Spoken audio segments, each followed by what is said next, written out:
my lords, I too am grateful to the noble Lord Naseby for asking this question for a short debate. I first became involved with Sri Lanka shortly after I joined this house, when I was invited to become a patron of DABAL, Deaf and Blind Aid Lanka, a small organisation of highly committed people in this country who raised funds for the support of schools for deaf and blind children in Sri Lanka.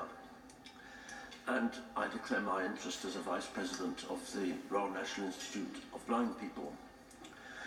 Thanks to their good offices of the members of DABAL, thanks to their good offices, I had the opportunity to visit Sri Lanka last summer and see some of the schools they assisted for myself.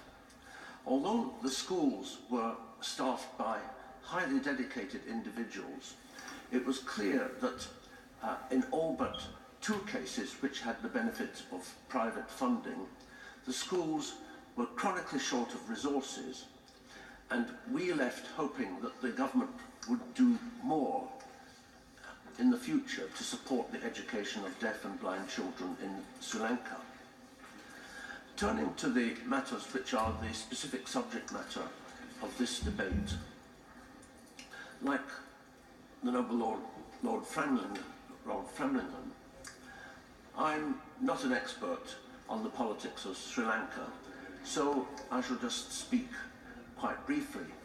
But the essential question is how far a peacetime regime has truly replaced the kind of things which go on during a war.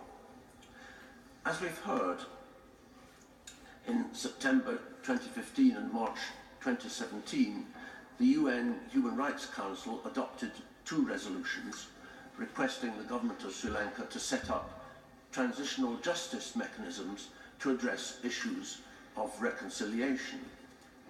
The resolutions were co-sponsored by the Sri Lankan government. If we look at what has happened since the end of the conflict in 2009, it's clear that the Sri Lankan government has undertaken significant steps towards reconciliation. Yet I'm aware that Sri Lanka remains the object of considerable criticism from the international community.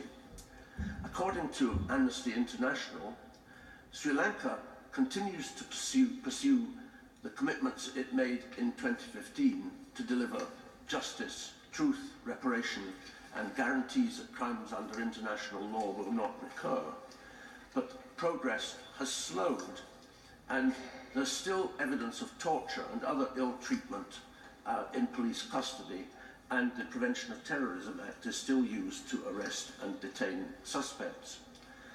However, the positive steps Sri Lanka has taken in the 4 pillars of transitional justice, truth, reconciliation, accountability, and guarantees of non-recurrence do need to be recognised.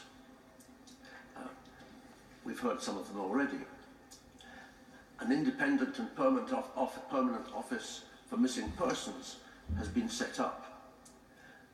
An act to establish an office for reparations has been passed by Parliament.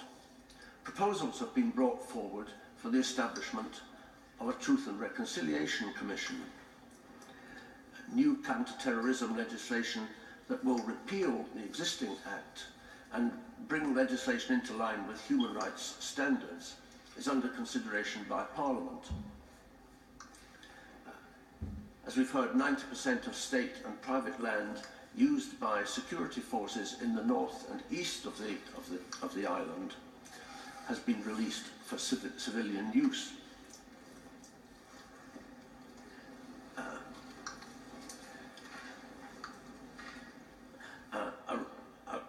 As we heard from Lord Naseby, around 880,000 displaced persons have been resettled, and around 12,000 former Tamil Tigers have been integrated back into society. From this I think it's clear that the Sri Lankan government has done a great deal, but there's still more to do, and the government cannot yet completely relax its efforts to bind up the wounds of a society which has so recently been riven by a protracted period of civil strife.